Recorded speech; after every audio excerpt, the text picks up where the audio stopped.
당신은 지금 행복합니까? 아니, 더 정확하게 물어볼게요. 나중에 행복해질 준비를 하고 있습니까? 대부분의 사람들이 두 번째 질문에 해당됩니다. 지금 이 순간을 살고 있는 게 아니라 언젠가 올 그날을 위해 지금을 참고 있는 것이죠. 자식 다 키우고 나면, 대출 다 갚고 나면, 은퇴하고 나면. 그런데 솔직히 말해봅시다. 그 나중이 실제로 온 사람, 주변에 몇 명이나 됩니까? 첫 번째, 나중에는 뇌가 만든 허구다. 심리학에 흥미로운 실험이 있습니다. 사람들에게 10년 후 자신의 얼굴을 보여줬더니 뇌가 반응하는 방식이 자기 자신을 볼 때가 아니라 낯선 타인을 볼 때와 똑같았습니다. 우리 뇌는 미래의 나를 나로 인식하지 않는다는 거예요. 이게 왜 중요하냐고요? 나중에 내가 즐기겠다는 말은 사실 뇌의 언어로 번역하면 이렇게 됩니다. 잘 모르는 누군가에게 선물을 남겨두겠다. 지금의 내가 아끼고 참고 미뤄둔 그 시간과 돈과 경험은 뇌가 나라고 느끼지도 않는 미래의 누군가에게 넘어갑니다. 그리고 그 미래의 나는 막상 그 선물을 받아도 몸이 예전 같지 않거나 함께할 사람이 없거나 이미 원하지 않는 것이 되어 있을 수 있습니다. 준비하다 끝나는 인생. 그게 우리가 미덕이라고 배운 삶의 실체일 수 있습니다. 지금 편하게 사는 것, 그건 나태함이 아닙니다. 지금의 나를 나로 대접하는 일입니다. 두 번째, 고생을 미덕으로 포장한 건 누군가에게 유리했다. 잠깐 한 번만 의심해 봅시다. 젊을 때 고생은 사서도 한다는 말 누가 처음 했을까요? 고생을 하는 사람이 한 말일까요? 아니면 고생을 시키는 사람이 한 말일까요? 생각해 보면 이상합니다. 힘들고 아프고 지치는 경험을 왜 굳이 돈을 주고 사야 할까요? 아무도 젊을 때 기쁨은 사서도 누려라라고는 하지 않습니다. 젊을 때 편안함은 사서도 즐겨라라고도 하지 않아요. 유독 고생만, 인내만, 희생만 미덕의 자리에 올라가 있습니다. 이건 우연이 아닙니다. 역사를 조금만 거슬러 올라가 보면 패턴이 보입니다. 산업화 시대, 공장이 돌아가려면 사람들이 불평 없이 오래 많이 일해야 했습니다. 전쟁 시대, 나라가 유지되려면 개인의 희생이 당연한 것으로 받아들여져야 했습니다. 고도성장기, 경제가 팽창하려면 지금 당장의 소비보다 미래를 위한 저축과 헌신이 미덕이어야 했습니다. 그 시대마다 어김없이 등장한 말이 있습니다. 지금 참아야 나중이 있다. 개인보다 전체가 먼저다. 고생 끝에 낙이 온다. 이 말들이 틀렸다는 게 아닙니다. 그 시대, 그 구조 안에서는 실제로 작동하기도 했으니까요. 하지만 중요한 건 이겁니다. 이 메시지가 가장 열심히 퍼진 시기는 누군가의 희생이 절실하게 필요했던 시기와 정확하게 겹친다는 사실입니다. 개인이 스스로를 갈아 넣을수록 이득을 보는 구조가 있었고 그 구조는 그것을 미덕이라는 언어로 포장했습니다. 미덕이 되는 순간 아무도 의심하지 않으니까요. 더 불편한 이야기를 해볼게요. 그 시대를 살아낸 부모 세대, 정말 존경합니다. 실제로 엄청난 것을 이뤄냈고 그 희생이 진심이었다는 것도 압니다. 하지만 인간은 자신이 겪어온 방식을 정당화하는 경향이 있습니다. 내가 고생했으니 고생이 옳은 것이어야 합니다. 내가 참았으니 참는 것이 미덕이어야 합니다. 그렇지 않으면 내 삶이 틀린 게 되니까요. 그래서 고생의 미덕은 세대를 건너 전달됩니다. 경험으로, 조언으로, 때로는 은근한 압박으로. 나는 그렇게 살았는데 너는 왜 편하게 살려고 하냐는 말 속에는 애정도 있지만 자신의 선택을 지키고 싶은 무의식도 함께 들어 있습니다. 우리는 그 말을 사랑으로 받아들이고 또다시 스스로를 갈아넣기 시작합니다. 미덕의 바이러스는 그렇게 복제됩니다. 그러니 한 번쯤은 물어봐야 합니다. 지금 내가 참고 있는 이 고생, 내가 진심으로 선택한 것입니까? 아니면 누군가의 서사를 물려받아 의심 없이 수행하고 있는 것입니까? 고생 자체가 나쁜 게 아닙니다. 살다 보면 피할 수 없는 고생도 있고 진짜 의미 있는 수고도 있습니다. 문제는 고생을 선택하는 것이 아니라 고생을 당연하게 여기도록 설계된 구조를 의심조차 하지 않는 것입니다. 편하게 살고 싶다는 욕구, 그건 나약함이 아닙니다. 오랫동안 당신에게 씌워진 프레임을 처음으로 벗어나는 순간일 수 있습니다. 세 번째, 편안함을 죄책감 없이 누리지 못하는 것 자체가 중독 증상이다. 혹시 이런 경험 있으십니까? 모처럼 아무것도 안 해도 되는 날, 소파에 누워 있는데 마음이 편하지 않은 것.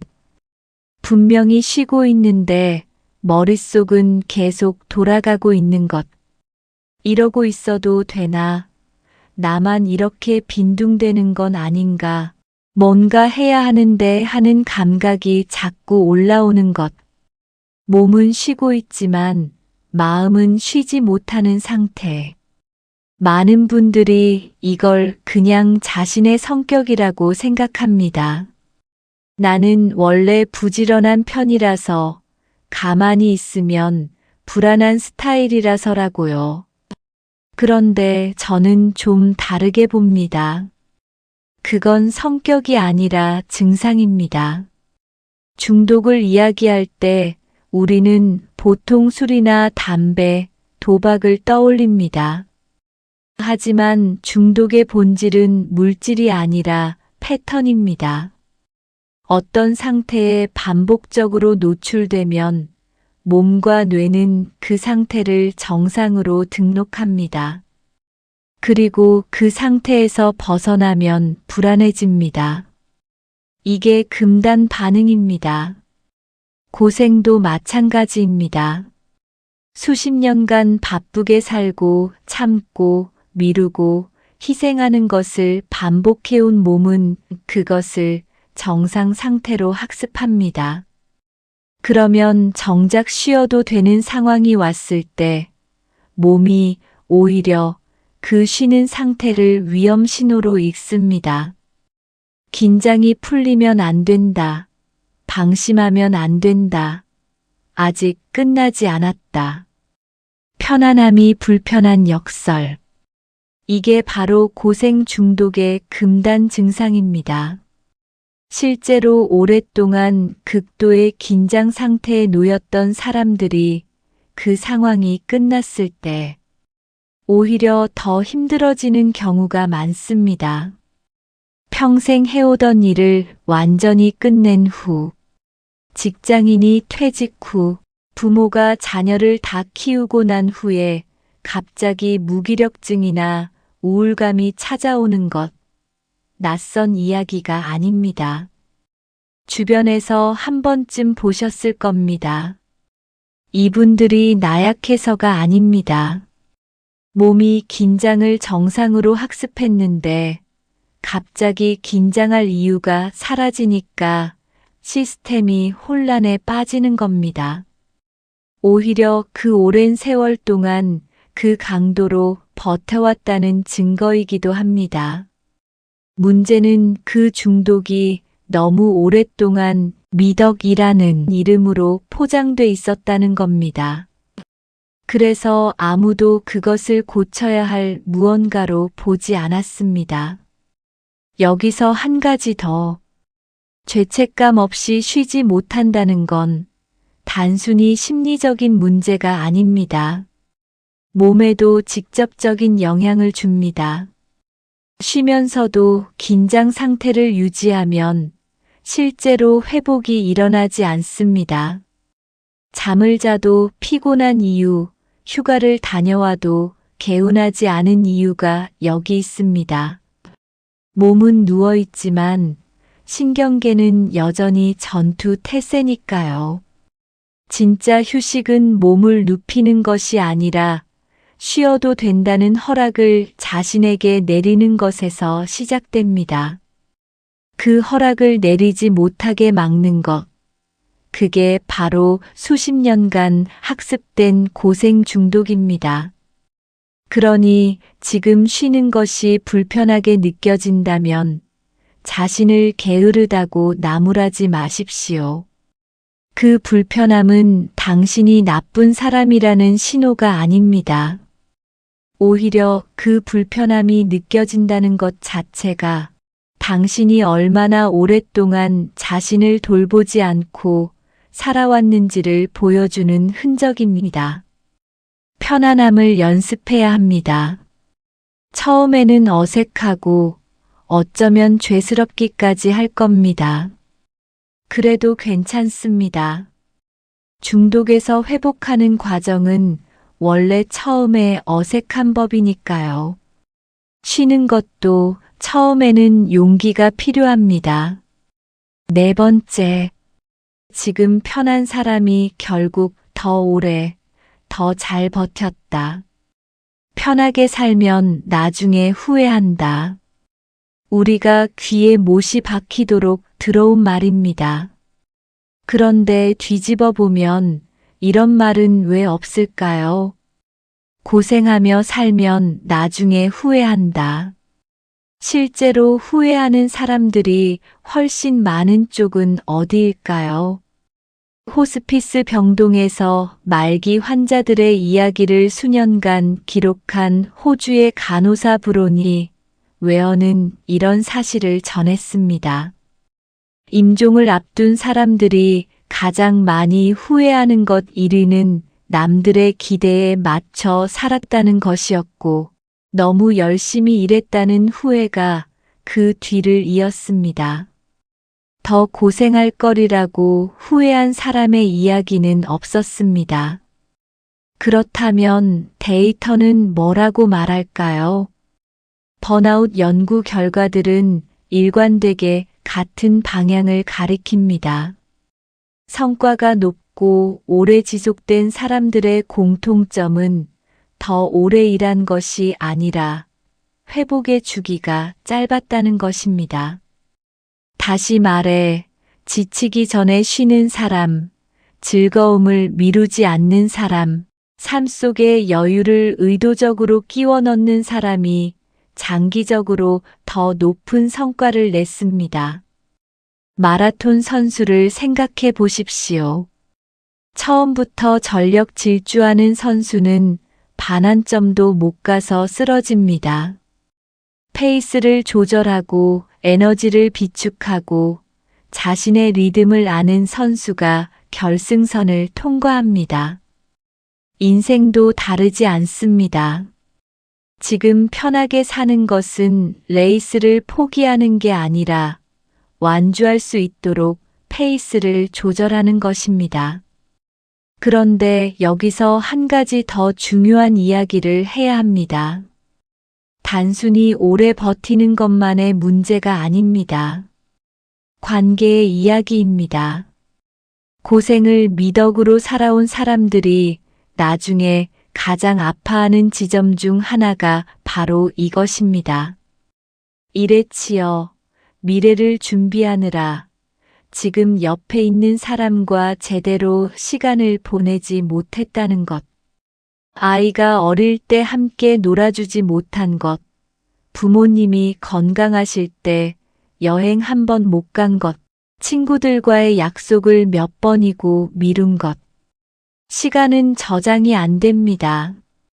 지금 아끼면 나중에 쓸 수 있는 돈과 달리 지금 이 순간의 관계와 경험은 나중으로 이월되지 않습니다. 아이의 7살은 한 번뿐이고 부모님의 오늘은 오늘뿐입니다. 나중에 시간이 생겼을 때 함께하려 했던 그 사람이 그때도 그 자리에 있으리라는 보장은 없습니다. 지금 편하게, 지금 즐겁게 사는 것은 나만을 위한 이기심이 아닙니다. 지금 옆에 있는 사람들과 지금 이 순간을 나누는 것입니다. 마지막으로 이 질문을 드리고 싶습니다. 10년 후에 당신이 오늘의 당신을 본다면 뭐라고 할 것 같습니까? 그때 왜 그렇게 참았어? 그렇게까지 안 해도 됐는데. 아마 이 말을 할 가능성이 그때 왜 그렇게 편하게 살았어라고 할 가능성보다 훨씬 높습니다. 우리는 지나고 나서야 압니다. 그때 그 고생이 꼭 필요한 것이었는지 아니면 그냥 당연한 것처럼 받아들인 것이었는지를. 편하게 사는 것은 인생을 낭비하는 게 아닙니다. 지치지 않고 오래 가는 것이고 지금 옆에 있는 사람을 제대로 보는 것이며 미래의 나를 위해 저축하는 대신 지금의 나를 살아있게 하는 것입니다. 고생이 미덕이던 시대는 끝났습니다. 지금 당장 편하게 사십시오.